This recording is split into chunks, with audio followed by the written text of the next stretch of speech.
Alors, première chose, au niveau des attentes du concours, sont d'abord des connaissances. Ah, ça, il n'y a pas le choix. Vous ne pouvez enseigner que ce que vous savez.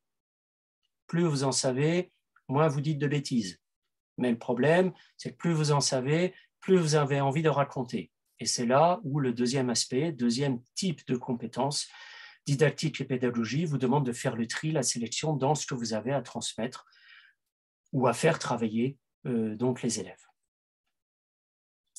Alors, les connaissances, programme de 2023, donc les deux matières sont évaluées à équivalence, de manière équivalente. Bon, on a le classique, une question sur l'antique, histoire ancienne, religion et pouvoir dans le monde romain, donc religion au pluriel et pouvoir au singulier, donc bien définir les deux concepts, à quoi correspondent les dates, parce que quand même là on est sur une histoire de 5 siècles, c'est pas rien. Donc qu'est-ce qui s'est passé entre ces 5 siècles et quelle est l'unité globale de ces siècles?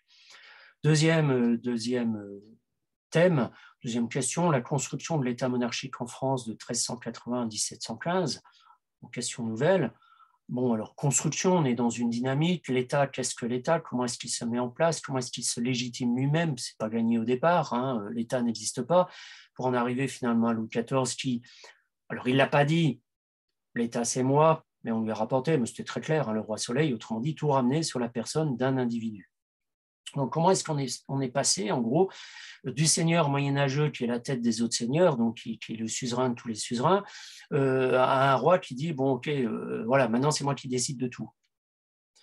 Et puis, troisième thème en histoire, donc on est là dans la moderne, contemporaine, voilà, le travail en Europe occidentale. Alors déjà, rien que le concept de travail, bon courage.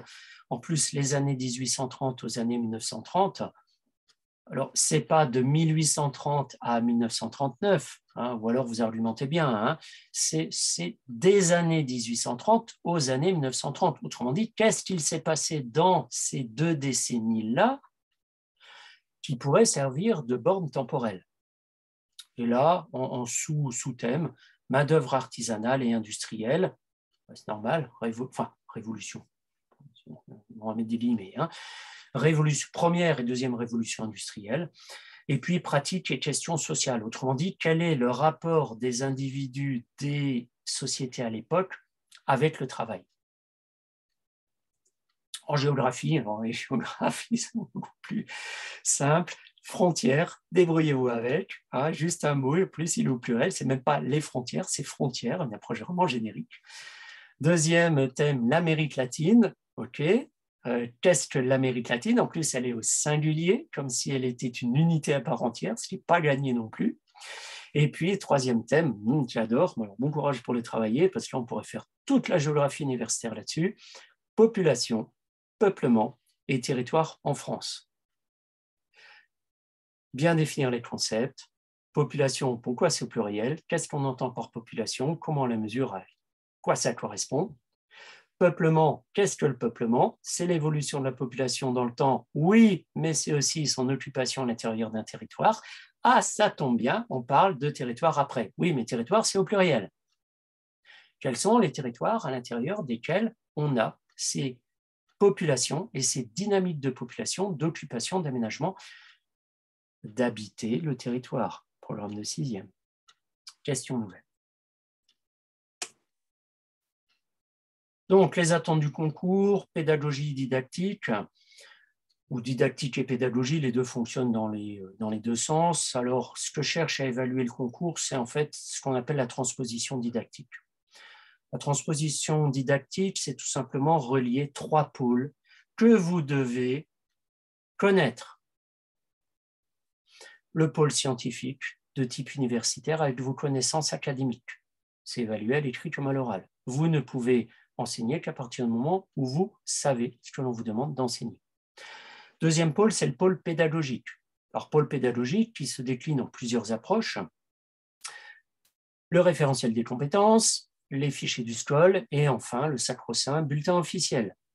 Et il faut utiliser les 3 pour faire déjà savoir ce que vous avez enseigné et faire le tri par rapport aux connaissances scientifiques. Vous n'allez pas raconter tout ce qui s'est passé au Moyen-Âge. Vous n'allez pas raconter toute l'histoire romaine que vous avez assimilée pendant votre préparation. Non, regardez le programme de sixième, regardez le programme de seconde. Il est triste à pleurer au regard de ce que vous avez dû apprendre. Bah oui, bah faut faire le tri parce qu'on ne vous demande d'enseigner que certains aspects.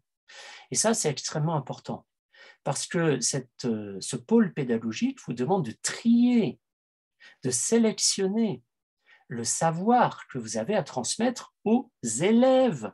Troisième pôle, social. Ce pôle social, si vous regardez bien, le programme du secondaire, c'est le programme du collège. Déjà, ils refont ce qui était fait en primaire. Ils arrivent au lycée, ils refont encore la même chose. Donc, ce pôle social, ça veut dire, d'une part, que vous allez devoir vous adapter au public que vous avez en face de vous. L'histoire romaine, vous allez la faire, par exemple, avec des petits sixièmes. Découvre le collège à moitié terrorisé. Ce qu'il faut souligner en rouge, encadré. Madame, je suis en bas de ma feuille, je fais quoi maintenant? Bah, je sais pas, tu tournes, tu en prends une autre. Je sais pas, adapte-toi. Et puis ensuite, des secondes, qui là sont déjà un petit peu plus matures, même si, sincèrement, c'est pas réellement gagné. Vous allez avoir affaire aux grands du collège, les troisièmes, les grands du lycée, de jeunes adultes. On ne leur parle pas de la même manière. Derrière les élèves, il y a les parents qui parfois se rappellent à votre bon souvenir, en bien comme en mal. Puis derrière les parents, vous avez l'ensemble de la société. On n'enseigne pas aujourd'hui les régimes totalitaires comme on enseignait il y a 20 ou 30 ans. On n'enseigne pas l'histoire de l'esclavage aujourd'hui comme il y a 20 ou 30 ans. On n'enseigne pas la place de la femme dans la société de manière caricaturale, comme on pouvait le faire il y a quelques décennies. Donc ça veut dire que ce pôle social est extrêmement important parce que vous allez devoir en tenir compte pour construire une partie de l'enseignement et du discours de cette fameuse parole professorale. Mais le concours externe ne vous interroge pas réellement sur ce troisième pôle. Par contre, dès que vous allez être en poste, là, je peux vous dire que vous avez intérêt à maîtriser et tenir compte de ce troisième pôle. D'une part, parce que c'est vous qui allez devoir, entre guillemets, affronter au quotidien ces élèves-là, ce public-là, et d'autre part, parce que l'inspecteur va débarquer dans votre classe pendant votre année de titularisation pour vérifier ce troisième pôle, si vous arrivez à le relier au pédagogique et au scientifique.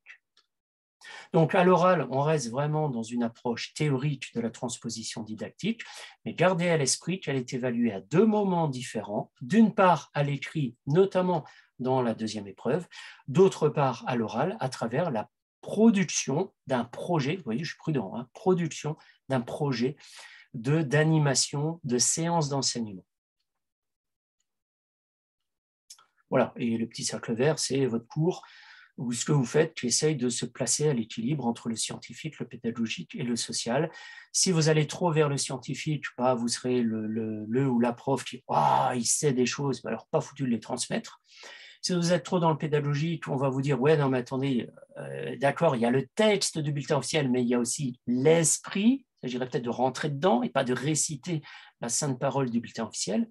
Si vous êtes trop vers le côté social, c'est bien gentil, les élèves vous écoutent, mais il s'agirait peut-être de les faire progresser et de leur transmettre ce que l'on vous demande de leur transmettre. Didactique et pédagogie donc, sont deux approches complémentaires qui sont structurées autour du cours.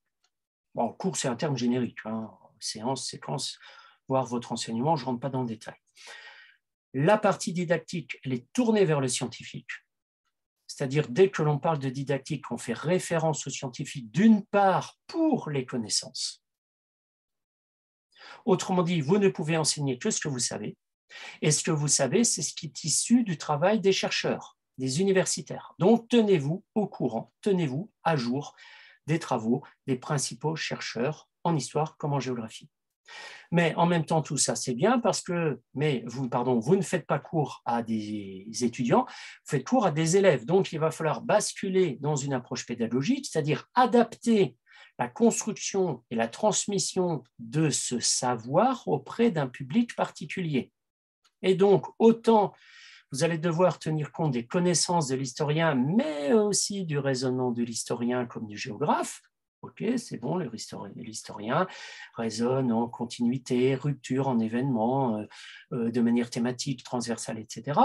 Le géographe, il raisonne en centre-périphérie, il raisonne dans une approche multiscalaire. Ok, ça c'est très bien, j'ai compris. Maintenant, la question, c'est comment je vais faire pour que les élèves soient mis en activité de telle sorte à pouvoir travailler et raisonner de cette manière-là. Ouais. Et là, ça ne consiste pas uniquement à leur dire que veut dire l'auteur. Non, ça, c'est ni de la didactique, ni de la pédagogie. C'est juste une consigne. Mais qu'est-ce qu'il y a derrière la consigne? Ce que je veux dire, c'est quelle est l'activité derrière la consigne? Quelle est la compétence évaluée? Et elle permet de mobiliser quel savoir finalement? Donc, la pédagogie, ce n'est jamais qu'un enrobage qui va permettre de mettre en activité les élèves, tout seul, par groupe, à la maison, en classe, au CDI, peu importe, dans le but de travailler sous forme d'activité les compétences que vous allez ensuite évaluer. Donc, dans une approche au niveau du cours, on a souvent un mélange des deux, de didactique et de pédagogie, alors qu'en fait, ce sont deux choses bien séparées et qu'il faut avoir à l'esprit.